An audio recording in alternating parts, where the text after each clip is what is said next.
ఏం జరుగుతుంది, ఎక్కడ ఇబ్బందికరమైనటువంటి పరిస్థితులు ఉన్నాయి, అసలు సమస్యకి గల కారణం ఏంటి, పరిష్కార మార్గాలేంటి, దీనిపైనే ఇవాళ ప్రత్యేక చర్చ చేపట్టింది బిగ్ టీవీ. సో ఇవాళ చర్చలో పాల్గొనడానికి బూసిరెడ్డి శంకర్ రెడ్డి గారు, భద్రాచలం ప్రాంత పరిరక్షణ సమితి అధ్యక్షులు, వారు మనతో పాటు స్టూడియోలో ఉన్నారు. సార్ నమస్కారం. శంకర్ రెడ్డి గారు నమస్కారం. భద్రాచలం అంటేనే సౌత్ ఇండియాలోనే అత్యంత ఫేమస్ టెంపుల్.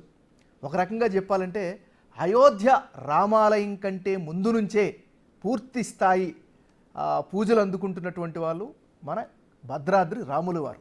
సో ఎక్కడ ఎందుకు ఇలాంటి సమస్య వచ్చింది, మీ అబ్జర్వేషన్ ఏంటి, మీ అభ్యంతరం ఏంటి? 2014 వార్షిక కళ్యాణం నుంచి శ్రీరామచంద్ర స్వామిని వరాయ అని చెప్పే పండితులు శ్రీరామనారాయణ స్వామిని వరాయ అంటూ నామాన్ని మార్చారు. తర్వాత నిత్య కళ్యాణాల్లో కూడా 2018 నుంచి పూర్తిగా నిత్య కళ్యాణాల్లో కూడా రామనారాయణ స్వామి అని ఉచ్చరిస్తున్నారు.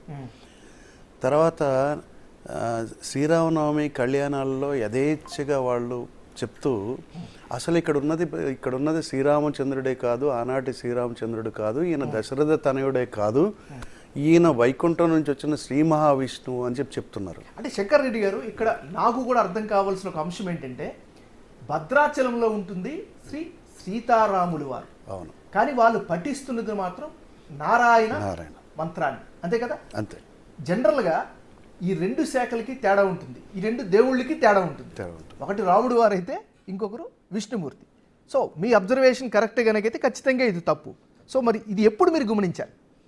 మేము 2015 నుంచి గమనించాం. 2015 నుంచి గమనించి ఆనాటి ముఖ్యమంత్రి కేసీఆర్ గారికి అనేక విజ్ఞప్తులు చేశాం. తర్వాత అనేక లేఖలు కూడా పంపించాం. తర్వాత ఈఓ గారికి కూడా చాలా లేఖలు పంపించాం. తర్వాత దీని మీద ఒక విస్తృతమైన చర్చ జరగాలని చెప్పి, భద్రాచలంలో చర్చ జరగాలని చెప్పి కూడా మేము ప్రతిపాదించాం. పండితులు కొంతమందిని ఆహ్వానిద్దాము, అట్లాగే దేవస్థానం నుంచి వాళ్ళు అర్చక సిబ్బంది ఏదైతే ఉన్నారో వైదిక సిబ్బంది వాళ్ళని పంపించండి, లేకపోతే మీరు దేవస్థానం ఎవరైనా పంపించండి, విస్తృతంగా చర్చ చేద్దామని కూడా చెప్పాం. దానికి ఈ అర్చకులు మళ్ళీ అడ్డుపడి అట్లా చేయడానికి వీల్లేదని చెప్పి వాళ్ళు హై లెవెల్ ఇన్ఫ్లుయెన్స్ ఉపయోగించారు. దానికి వెనకాల కొన్ని శక్తులు ఉన్నాయి. ఆ శక్తులతోని మమ్మల్ని చర్చకు కూడా అనుమతించలేదు. బట్ మేము దాని మీద చాలా నిరాహార దీక్షలు కూడా చేసాము. ఆ నిరాహార దీక్షల్లో కూడా మమ్మల్ని మా మీద ఆంధ్రప్రదేశ్లో మరి రఘురామకృష్ణరాజు మీద ఎన్ని కేసులు అయితే పెట్టారో నా మీద అన్ని కేసులు పెట్టారు. నాన్ బెయిలబుల్ సెక్షన్స్ పెట్టారు. సరే శంకర్ రెడ్డి గారు, మీరు ఆందోళన వరకు రావాల్సిన అవసరం లేనటువంటి వ్యవహారం. ఎందుకంటే సామాన్యులకి బహుశా అంత అవగాహన ఉండకపోవచ్చు. రాముల వారిని చూద్దాం, స్వామివారికి పూజించుకుందాం, ఆశీస్సులు తీసుకుందామని వస్తారు తప్ప ఇంత లోతుగా వెళ్ళే అవసరం వాళ్ళకి కూడా ఉండకపోవచ్చు. కానీ మీలాంటి వాళ్ళు తప్పు జరుగుతుందని వైదికులు లేదా అక్కడ ఉన్నటువంటి పురోహితుల దృష్టికి తీసుకువెళ్ళినా ఎందుకు స్పందించలేదు? మరి అక్కడ ఉన్నది శ్రీ సీతారామచంద్ర స్వామి వారి దేవస్థానం. అక్కడ జరగాల్సిన కళ్యాణం సీతారామ కళ్యాణం అని చెప్పి అందరికీ, అయోధ్యలో రాముడు పుట్టాడు అంటారు కానీ అయోధ్యలో రామాలయం లేదు. బట్ భద్రాచలంలో రామాలయం ఉంది. దానికి ఒక హిస్టారికల్ కంచెర్ల గోపన్న అలియాస్ భక్త రామదాసు, మరి ఆయన తహసీల్దార్గా పాల్వంచపరగణ తహసీల్దార్గా ఉండి ప్రజలు ఇచ్చిన ట్యాక్సెస్తోనే అక్కడ రామాలయం నిర్మాణం చేయడం జరిగింది. ఆ తర్వాత ఆయన గోల్కొండ జైల్లో పెట్టినప్పటికి కూడా తానీషా ఆయన రాముణ్ణి ప్రార్థించాడు తప్ప నారాయణుడిని ఎక్కడ ప్రార్థించలేదు. కానీ వీళ్ళు చంద్రలోని రామ ఉంచేసి చంద్ర తీసేసి నారాయణ అనేది లింక్ చేసి ఒక కొత్త దేవుణ్ణి తయారు చేశారు. మేమేమంటున్నాం అంటే శ్రీ మహావిష్ణువు అయితే శ్రీ మహావిష్ణు కళ్యాణమే చేయండి, అచ్యుత సౌభాగ్య గోత్రాలే చెప్పండి. అదే రాముల వారు అయితే రాముల వారి గోత్రాలు సీతమ్మ గోత్రాలే చెప్పండి, వశిష్ఠ సీతమ్మ గోత్రాలే చెప్పండి. అంటే శంకర్ రెడ్డి గారు, ఇక్కడ జనరల్గా మీరు అన్ని దాంట్లో పాయింట్ సమస్య పక్కన పెడితే భద్రాచలం వెళ్ళాలనుకునే వాళ్ళు రాముల వారిని చూడాలని వెళ్తుంటారు తప్ప విష్ణువుని అనుకోరు కదా. మేము అది కూడా చెప్పాం. మీరు సీతారామ కళ్యాణం అని చెప్పి లక్ష్మీనారాయణ కళ్యాణం చేస్తున్నారు, అది చెప్పేదేదో లక్ష్మీనారాయణ కళ్యాణం అనే చేయించండి. ఇక్కడ మేము హిందువులు, మాకు ఎవరైనా ఒకటే. కాబట్టి మీరు ఇలా చేయటం అపచారం అని చెప్తే మా మీద వాళ్ళు కేసులు పెట్టించి మమ్మల్ని అప్రతిష్ట పాలు చేయడానికి ప్రయత్నం చేస్తూ ఉన్నారు. కేసీఆర్కి అనేక విజ్ఞప్తులు చేశాం, ఆయన పట్టించుకోలేదు. తానీషా లాంటి మరి ఒక ముస్లిం హిందూయేతరుడు ముస్లిం రాజు అయినప్పటికీ కూడా మరి సీతారాముల కళ్యాణానికి తనే స్వయంగా ముత్యాల తలంబ్రాలు హైదరాబాద్ నుంచి తీసుకురావడం జరిగింది. అదే పరంపరలో ముఖ్యమంత్రులు అందరూ కూడా హైదరాబాద్ నుంచి ముఖ్యమంత్రులు ఆంధ్రప్రదేశ్ కలిసి ఉన్నప్పుడు కూడా ముఖ్యమంత్రులు స్వయంగా తలంబ్రాలు తీసుకొని వచ్చేవాళ్ళు. మరి కేసీఆర్ గారు దానికి భిన్నంగా తలంబ్రాలు తీసుకొని రాకపోగా అక్కడ అపచారం జరుగుతుంది, మహానుభావ దాన్ని సరిచేయండి మహానుభావ, ఆ రాముల వారిని అక్కడ రాముల వారిగా కాపాడండి మహానుభావ. మరి దశావతారాల్లో రామావతారం విశిష్టమైనది.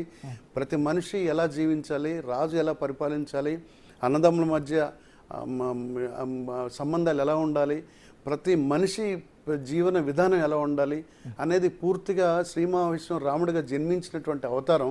అటువంటి అవతారానికి ఆ క్యారెక్టర్ని అసోసియేషన్ చేస్తూ ఉన్నారు.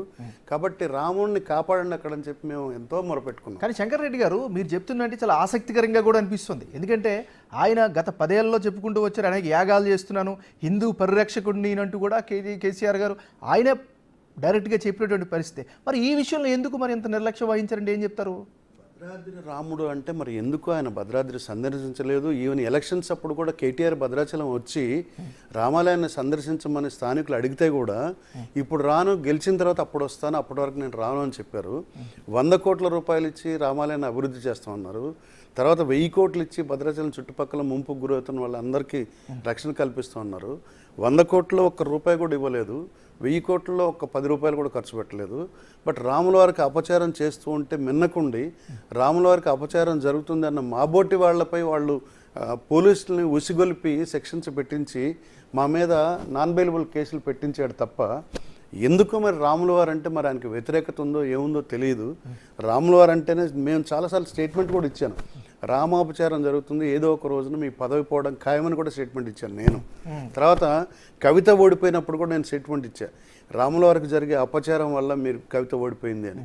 అదేవిధంగా తుమ్మల నాగేశ్వరరావు గారు ఓడిపోయినప్పుడు కూడా ఒకసారి నేను ఓడిపోయే ముందు కూడా రామాపచారం వల్లనే ఓడిపోయాడు. ఎందుకంటే మంత్రులు మినిస్టర్స్ అక్కడ కూర్చొని ఉండగా వాళ్ళు ఓపెన్గా ఇక్కడ ఉన్నది శ్రీరామచంద్రుడు కాదు, ఇక్కడ ఉన్నది దశరథ తనయుడు కాదు అంటే రామభక్తులను మా మనసు ద్రవించిపోయేది.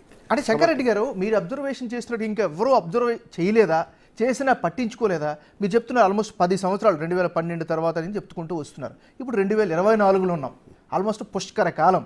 సో 12 ఏళ్ళు ఎందుకు ఈ సమస్య అలానే ఉండిపోయింది? మరి చాలామంది ప్రవచనకర్తలు కానీ, చాగంటి కోటేశ్వరరావు గారు కానీ, గరికపాటి నరసింహరావు గారు కానీ, చాలామంది ప్రముఖులందరూ కూడా దీన్ని ఖండించారు. ఖండించినప్పటికి కూడా మేము అందరం పోరాటం చేసినప్పటికీ, అన్నదానం చిదంబర శాస్త్రి గారు కానీ చాలామంది మేము పోరాటం చేసినప్పటికీ మా పోరాటాన్ని పక్కన పెట్టి మమ్మల్ని బెదిరించడానికి ప్రయత్నం చేశారు తప్ప